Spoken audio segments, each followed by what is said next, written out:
What is going on, YouTube? It's your boy Torcatron Prime. We're going to be sharing with you guys a very special list. I came up with the idea while just brainstorming of how to use different ways of using Minervamon. This is a different way. I'm not exactly a Mastemon expert, but this is very much a skeleton to a very powerful deck.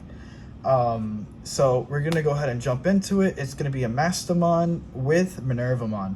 So how that basically works is that you're going to do your regular Mastemon plays. You play out the lucemon, or you play out another purple ultimate. Then you're going to Digivolve into Minervamon, and then you're just going to get value. Every time your opponent plays a Digimon, you play level 4 or lower, and then your Mastemon automatically pops that Digimon off board.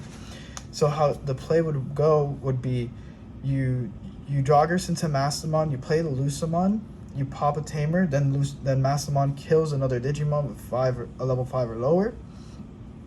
Then you just Digivolve the Minervamon over the lucemon, so then every time your opponent plays a Digimon, you can play a level 4 or lower. So we play 4 gatomons, so that's like the biggest option, because this card automatically puts pressure on your opponent to get rid of this over the Mastemon or the Minervamon. On top of that, most of the decks now are playing their level 4s or playing their level 5s, so it kind of puts them in a weirder position. There's like reduced cost with saves, and with I forgot what the mechanic is exactly called, but with the saves reducing their cost for play. So if they play any of the level 4s, automatically popping out a gatomon and then popping that Digimon, or pop out a Psychmon after the first play, just to make sure they don't extend further. So let's go ahead and jump into the profile. So there's going to be 2 Karis, just so you have the yellow source. Don't know where the second Kari is at the moment, but I was testing it with the proxy, and the opponent said it was fine. The Kari is going to give you the yellow source, and give you that memory whenever you use Mastemon, so you don't give him too much. And it's always setting you at 3, which is very important in this deck, because we run DemiMerons as well, so we can use 3 memory to Digivolve into either Woman or a Lady Devi. So we're going to run 3 Chaos Degradation, which is going to be killing off the decks that have an invincible Digimon. This is a great form of removal. Definitely worth playing at a 3. We're going to play Reinforcement Memory Boost, just to set up our security and just pop it whenever we want to go for the crazy plays. We want to drop a Gatomon on the same turn. We want to get set to 6 or set to 5. This card is great just for ending those turns. Starting those plays for the turn. Then we're going to play 2 lucemons, Chaos Modes. I want to say that I don't want, I'm trying to reduce the amount of cards that are not playable in Mastemon, because it can be already bricky. But I feel like 2 is the safe number for the moment. We're going to be running 4 Hell Size, just to minus DP something and play it at a level 5. Still very, very good. We're getting to play the Magna or the Woman, just getting that the Magna, the Woman, or the Crackmon, just to set up your Mastemon plays for the following turn. And on top of that, getting minus security, getting recovery, or even getting a double pop, a triple pop, minus 6k, and then if you discard 3, possible triple. So we're gonna play 3 analog use. I understand there's another card, I think her name is May, but I think analog is just a better option. You drop it for 2, it's 1 less than that card, and it just basically gives you a free rookie if they decide to somehow pop your Mastemon on your turn, or you swing and you die. And then just being able to set up in the back and just to start over again, that pressure is huge. Gaining the memory if your opponent wants to get rid of the Minerva or the Mastemon is great. Using Calling just to pop the Minervamon, just to add 2 things to your hand. Then you play a level 5, so you're going to play the Lady or the lucemon, and then you're just going from there. You can even play the Gatomon just to get the on play, just so you can do another play with Mastemon.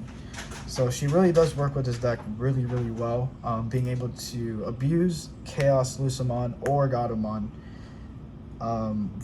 just generally well.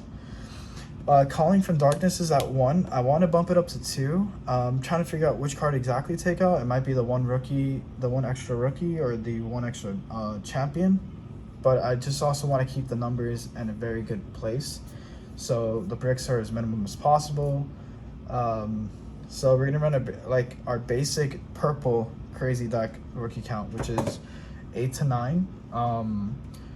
We're gonna run 4 Psychmons for the saves, to counter the saves and the on plays reductions, like Dexmon, any of the Shoutmon combinations, or even the blue flares. And then we're going to be running 4 Gazis to be stopping any Lilith loop players, or any blue that wants to use a hammer spark, just setting ourselves up in a really good position.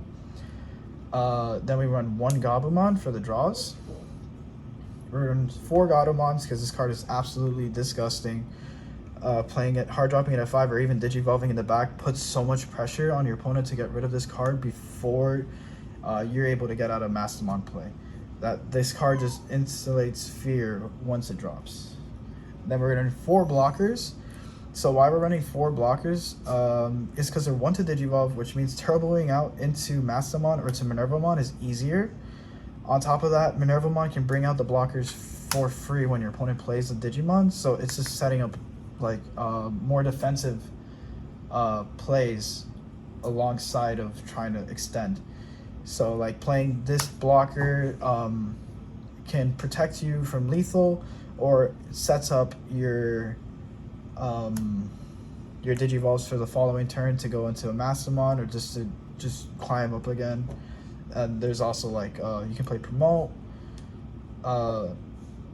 if she dies. It's just great. That's why we have promote here mainly. It's just in case Minerva dies or we need to go for the extra swing. He's there for that. Also, having him in trash is not a bad thing. You can literally put him in your security and then take him out and swing the same turn. Or you can play the Gatomon and then digivolve over the Gatomon for 1 and give it the Gatomon rush. Get the max value out of the whole situation. So another thing is we're going to be playing 3 Lady Dovies. Really good card. Costs 1 to digivolve over the Gatomon. Drawing, discarding, setting up your trash for the Minervamon plays. Probably want to bump this up to 4, but I'm not 100% sure because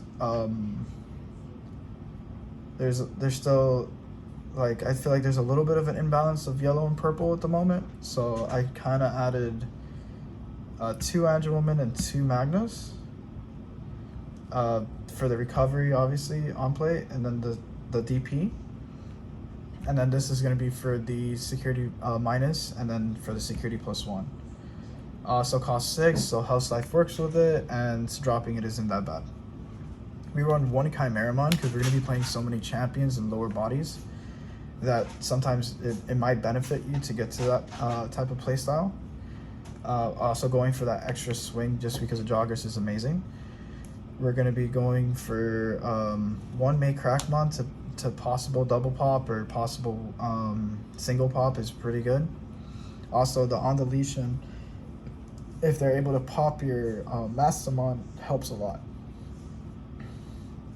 So that would combination with the analog being able to get you up to 3 memory sometimes, or even set you up for bigger plays. So we run 3 Minervamon. This card is really good in this deck. Just again, every time your opponent plays a Digimon, you're going to be popping a level 4 lower if you have a Mastemon on board alongside it, which is generally really easy. And then this card is also pushing you further into getting another Mastemon by bringing out a Gatomon or something. We run 3 Mastemons, which is just general. The Minerva also, you can pop it just to get in like an extra pop with the lucemon, or you can extra pop with the lucemon, you can get an extra attack with the Ginkaku, or you can even summon a Gatomon for the search. And it does get its on play, so just everything is pretty good about that. I might add another card just to pop it, because even though like just starting off with this card is just great, and it just helps a lot overall. But I might add something to pop it just to speed it up a tiny bit. But I'm just trying to figure out the ratios at the moment. I'm not a Mastemon expert. But this does work really well with the deck, being able to proc all the effects and just set up so much. Your opponent playing a Digimon, you being able to play a gatomon just to retaliate against that on play, or it's just great. It also has retaliation, so getting rid of the body is a lot harder. For like red players, they would have to, like Black or Greymon, have to use their sources, or what is the other deck? Jesmon would just have to avoid this card completely. Yeah, it was actually the first playtest I did was with Jesmon. So every time they played a Sistermon, I played out, like, depending on what they played, a Gatomon or Psychmon or Agazi, just to consistently pop their Sistermons that they're playing for free with the Mastemon out. Then we have 3 Mastemons, just kind of a card that's been over-explained at this point. Being able to Jogris with Gato, pop something on board, play something, recover. It does so much. Then for the last card is when we run a Dean, which is interchangeable between Zwart, Defeat, Def X, and Zwart itself, the regular Zwart. So the reason why I want to run this card is because I want to test it out. It does recover you a lot, and it does put you in a position where you can go further, and you should be able to win game by popping 2 bodies, especially if you do the Mastemon play. Recoveries is nice, and I just wanted to test it out to see how it goes. But yeah, this is a deck profile. You guys can change things around. This is just a skeleton just to really get this deck out there and known, because this combination consistently per turn, and then your following turn after that is just insane. So I hope you guys like the explanation. There's a lot going on in this deck. If you guys see anything that you would like to change, or anything that really does, like, would help this deck further, just write it down in the comments section down below. And remember, we brick by nature.